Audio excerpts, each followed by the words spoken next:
दोस्तों नमस्कार, मैं हूं आलोक पाठक और आप देख रहे हैं खबर दस्तक। आपको याद होगा कुछ दिनों पहले उत्तर प्रदेश की राज्यपाल आनंदीबेन पटेल दिल्ली जाती हैं और वो प्रधानमंत्री मोदी और गृह मंत्री अमित शाह से मिलती हैं। उसके बाद वो लौट के आती हैं तो हमारे सूत्रों ने बताया था कि वो दिल्ली से योगी आदित्यनाथ के लिए कुछ विशेष संदेश लेके आई। लेकिन जिस दिन लौटती हैं यानी शुक्रवार के दिन 17 तारीख को जिस दिन वो लौटती हैं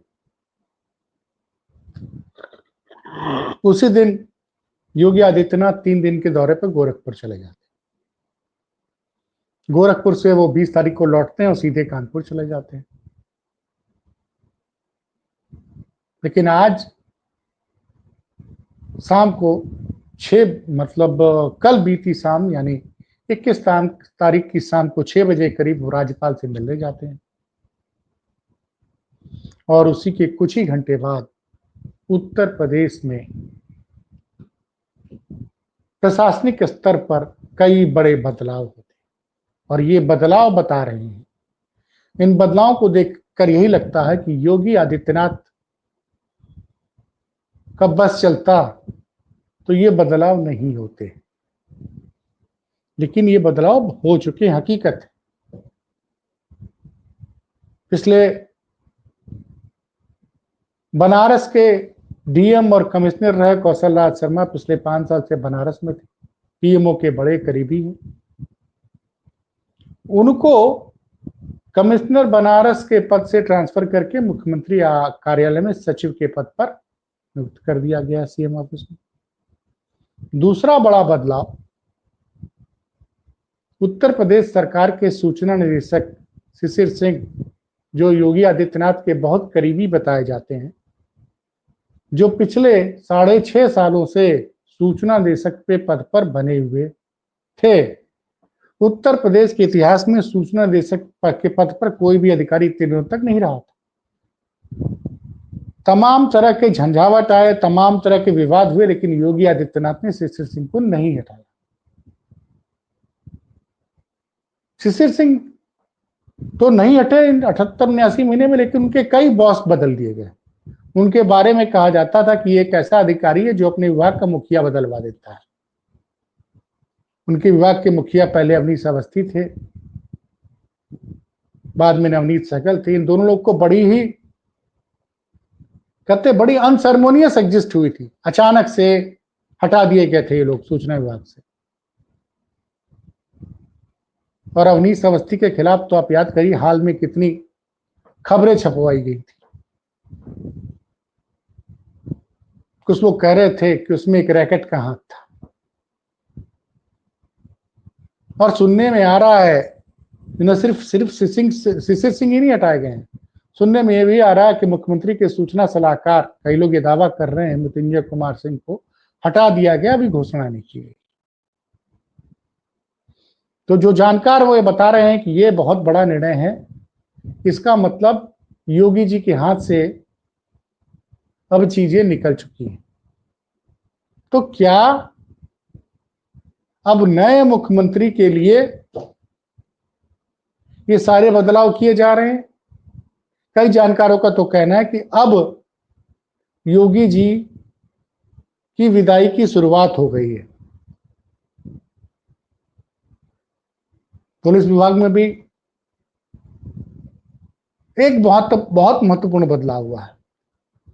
यूपी में मेरठ जोन का एडीजी सबसे महत्वपूर्ण पोस्ट मानी जाती है, एडीजी लॉ एंड ऑर्डर के बाद। वहां पे पिछले 2 सालों से टिके हुए डीके ठाकुर को वहां से हटा दिया गया है और प्रयागराज जोन के एडीजी भानु भास्कर को अब वहां मेरठ के एडीजी जोन बना दिया गया। याद कीजिए, एक अजय मिश्रा थे, गाजियाबाद के पुलिस कमिश्नर, जिनके खिलाफ गाजियाबाद के भाजपा के विधायक नंद किशोर गुर्जर, लूनी के विधायक ने मोर्चा खोल रखा था पिछले कई महीनों से। 4-5 दिन पहले उनका भी ट्रांसफर हुआ, वो भी हटा दिया गया। और ये सारे लोग ऐसे थे जो योगी जी के अति प्रिय माने जाते, लेकिन योगी जी को उनको हटाना पड़ा। अब इसके दो माने, या जो संदेश आनंदीबेन पटेल ने दिया उसका पार्ट 1 आज हो गया है, लोग ये कह रहे हैं। दूसरी बात, एक अखिलेश यादव ने लगातार सवाल उठाए थे पीडीओ को लेके, आज कल रात से उसमें कुछ स्पष्टीकरण आए। उत्तर प्रदेश पुलिस के कार्यवाहक डीजीपी प्रशांत कुमार ने कहा, उन्होंने नाम नहीं लिया अखिलेश यादव का, उन्होंने जो कहा मैं पढ़ के सुना रहा हूं। उन्होंने कहा कि कुछ लोग गलत सूचना फैला रहे हैं, हमारे संबंधित जिला पुलिस कप्तानों ने बता दिया है कि जो आरोप लगा रहे हो अक्षरशः सही नहीं है। कल आगरा के पुलिस कमिश्नरेट का ट्वीट आया था, प्रयागराज के पुलिस कमिश्नरेट का ट्वीट आया था, महोबा के चित्रकूट के पुलिस कप्तान का ट्वीट आया था। लेकिन इसके बाद एक नया विवाद खड़ा हो गया। कुछ लोगों का दावा यह है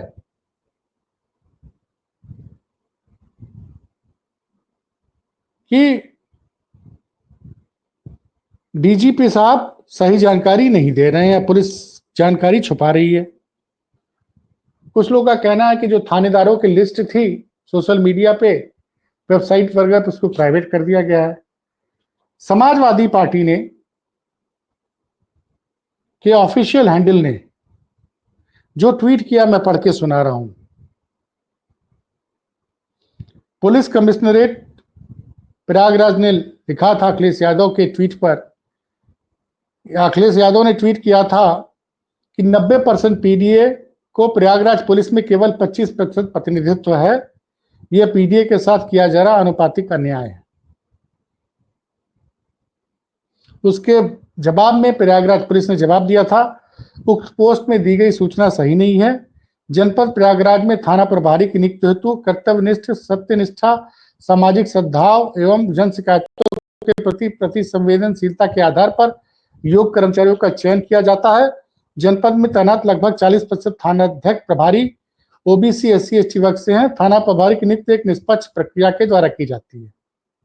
इस पे समाजवादी पार्टी ने से 3 घंटे पहले ट्वीट किया है, यदि यह डेटा सही नहीं है तो जो आंकड़े आपके द्वारा बताए जा रहे हैं उनकी सूची प्रदान करें, अन्यथा सही डाटा कहां उपलब्ध हो सकता है ये जानकारी दे। एक ट्विटर हैंडल और है समाजवादी पार्टी मीडिया सेल का, उसने तो बड़ा एग्रेसिव लिखा है, लेकिन वो ये पता नहीं है कि वो समाजवादी पार्टी का ऑफिशियल मीडिया हैंडल है या फिर कि कहां से चलता है ये पता नहीं है।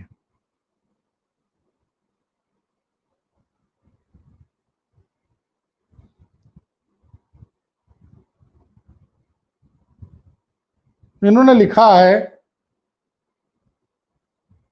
प्रयागराज पुलिस के उसी ट्वीट के ऊपर कि क्या है यह सही आंकड़ा, यूपी पुलिस बताए, क्या यह सही आंकड़ा या प्रयागराज पुलिस बताए। सही आंकड़ा देने के बजाय आप आंकड़ों के ढेर में हेरफेर कर रहे हैं। देखिए आरोप क्या लगा है, सही आंकड़ा देने के बजाय समाजवादी पार्टी मीडिया सेल ने ट्वीट किया है, प्रयागराज पुलिस को टैग करते हुए सही आंकड़ा देने के बजाय आप आंकड़ों में हेरफेर कर रहे हैं। सही आंकड़ा देने के बजाय जो आंकड़े वेबसाइट पर थे वे जल्दी जल्दी हटाए जा रहे हैं। गंभीर आरोप है, लेकिन जनता और मीडिया समाज जाग चुका है, अपना अधिकार मांग रहा है। पुलिस विभाग हो या अन्य सरकारी विभाग, सभी में जाति बेईमानी चरम पर है और मुख्यमंत्री जी का स्वजाति प्रेम सर चढ़कर बोल रहा है। ये समाजवादी पार्टी मीडिया सेल का ट्वीट है। तो इसमें अब मैंने चूंकि वेबसाइट चेक नहीं किया, इनका कहना है कि वेबसाइट से नाम हटाए जा रहे हैं, तो ये तो बड़े गंभीर आरोप है। तो कहीं ना कहीं ये जो अखिलेश यादव ने जो पीडीए पीडीए करके और पीडीए को लगातार परिभाषित कर रहे हैं कि पिछड़ा, दलित, अल्पसंख्यक, अगड़ों में पिछड़ा, आदि आबादी, आदिवासी को लेकर लगातार जो आंकड़े दे रहे हैं और लगातार प्रेस कॉन्फ्रेंस कर रहे हैं, उससे कहीं ना कहीं योगी सरकार अब बैकफुट पे आ चुकी। उन्होंने एक ऐसा जाति समीकरण बना लिया जिससे भारतीय जनता पार्टी बुरी तरह से असहज हो गई। योगी आदित्यनाथ पर जबरदस्त जातिवाद के आरोप लगाए जा रहे हैं और सिर्फ ये कह देना कि सूचनाएं गलत हैं, इस मामले में तो स्पष्टीकरण तभी आएगा जब तमाम पुलिस कमिश्नरेट अपने जिलों में संबंधित थानाध्यक्ष का नाम और उसकी जाति उसके सामने लिख दे, तभी जनता को सच पता चलेगा। लेकिन अगर आप नाम हटा देंगे और ये बोल देंगे कि नहीं, प्रयागराज कमिश्नरेट में लगभग 40% थाने के थानेदार एसएचओ दलित और एससी एसटी ओबीसी हैं, तो नाम से तो पता चलता नहीं है। तो पारदर्शिता की बात तो ये कहती है कि आपको सारी चीजें सार्वजनिक करनी चाहिए, ट्रांसपेरेंट होना चाहिए। और जब 49% आरक्षण दिया जाता है तो 40% की क्यों, पहली बात। दूसरा एक सवाल और है कि इसमें कितने, एक सवाल का जवाब नहीं दिया गया, वो पीडीए में मुस्लिम की भी बात कर रहे हैं कि जिलों में कितने मुस्लिम थानेदार हैं। आपने एससी एसटी ओबीसी का तो बता दिया, लेकिन मुस्लिम का नहीं बताया आपने कि कितने मुस्लिम थानेदार हैं प्रयागराज में, कितने आगरा में, कितने मैनपुरी में, कितने महोबा में। क्योंकि पीडीए को ध्यान से सुनिए, अखिलेश यादव जब बात कर रहे हैं तो पिछड़ा, दलित, अल्पसंख्यक, आदि आबादी, उसमें कितनी महिलाएं हैं।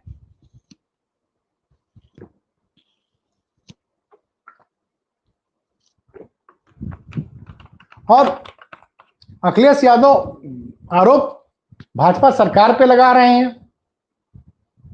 तो सरकार में इसका जवाब या तो मुख्यमंत्री दे या दोनों उप मुख्यमंत्री दे, ब्रजेश पाठक दे या केशव मौर्य दे। इस बात का जवाब प्रशांत कुमार कैसे दे रहे हैं? अब प्रशांत कुमार जी अगर दे रहे हैं तो लिस्ट सार्वजनिक कर दे। एक वेग टाइप का ट्वीट है, मैंने जब दोबारा पढ़ा उसको तो कि 40% आप अब बता रहे हैं कि जो लोग बता रहे हैं कि जल्दी जल्दी नाम हटाए जा रहे हैं। मैंने वेबसाइट नहीं चेक की है, सच क्या है मुझे पता नहीं है, लेकिन अगर आप पूरा घटनाक्रम देखें पिछले 2 दिनों से तो काफी तेजी से बड़े बदलाव हुए हैं। पहले आपको बताया मैंने कि गाजियाबाद के पुलिस कमिश्नर का ट्रांसफर होता है, जो कि योगी जी के बड़े करीबी माने जाते हैं, जिस नंद किशोर गुर्जर लगातार चिल्ला रहे थे और वो कह रहे थे कि चित्रकूट भी जल्दी बदला जाएगा। तो क्या उनका इशारा योगी आदित्यनाथ को लेके है? उसके बाद योगी जी के अति प्रिय माने जाने वाले सूचना निदेशक जो अपनी कुर्सी पे पिछले 6.5 साल से बने हुए थे, उनको हटाना पड़ा। मुख्यमंत्री कार्यालय में प्रधानमंत्री कार्यालय के अति विश्वसनीय कौशल राज शर्मा की पोस्टिंग होती है। तो इन सब चीजों से लगता है कि कहीं ना कहीं अब परिस्थितियां संकेत ये दे रही हैं कि उत्तर प्रदेश में जल्द ही आपको एक बड़ा बदलाव देखने को मिल सकता है, क्योंकि भारतीय जनता पार्टी को समझ में आ गया कि अखिलेश के पीडीए को जवाब देने के लिए उसको किसी पिछड़े या दलित को उत्तर प्रदेश में मुख्यमंत्री की कुर्सी पे बैठाना होगा, ऐसा कई जानकारों का कहना है। और योगी जी को लेकर कुछ नाराजगी भी है समाज के तमाम वर्गों में। तो क्या योगी जी को मुख्यमंत्री पद से हटाकर दिल्ली में मंत्री बनाया जाएगा, या कुछ लोग दावा कर रहे हैं कि योगी जी को भाजपा का अध्यक्ष बनाया जाएगा? लेकिन एक बात तो तय है कि अब योगी जी उत्तर प्रदेश में उतने ताकतवर नहीं रहे। अगर योगी जी उतने ताकतवर रहते तो शिशिर सिंह का ट्रांसफर नहीं होता, मैं आपको गारंटी की बात बता रहा हूं। वैसे योगी सरकार में योगी जी के सूचना सलाहकार मृत्युंजय कुमार के ऊपर हाल में बड़े गंभीर आरोप लगे हैं और उन पे आरोप है कि एक सज्जन, एक ऐसा शख्स जो कि हजारों करोड़ रुपए लेकर देश से भाग चुका है, जिसके खिलाफ ईडी ने रेड कॉर्नर नोटिस दे रखी है, उस शख्स ने योगी के सूचना सलाहकार को अपनी कंपनी से 5 करोड़ 19 लाख रुपए दिए थे और ये उस कंपनी को दिए। इस कंपनी में बतौर डायरेक्टर मृत्युंजय कुमार का नाम और पता राजभवन कॉलोनी में है, जो एक सरकारी आवास पे है। उसको लेके बवाल है। फिर एक नए खुलासे हुए कि जो साइंस सिटी है उसमें माफिया डॉन अतीक अहमद का पैसा लगा हुआ है। तो तमाम कई खुलासे भी हुए हैं और वो सूचना निदेशक के बड़े करीबी माने जाते हैं और योगी आदित्यनाथ के भी बड़े करीबी हैं। सूत्र तो ये कह रहे हैं कि मृत्युंजय कुमार को भी हटा दिया गया, लेकिन उनकी सूचना सार्वजनिक नहीं की गई है। उसके मामले में भी मैं दावे के साथ नहीं कह सकता हूं, लेकिन अगर मृत्युंजय और शिशिर पे कार्रवाई हो गई है, इसका मतलब कि योगी जी अब अपने मन के हिसाब से उत्तर प्रदेश में शायद ही फैसले ले पाए। देखते रहिए खबर दस्तक। दिन में कोई बड़ा अपडेट आता तो उसको लेके मैं आपके साथ आऊंगा। बहुत बहुत धन्यवाद।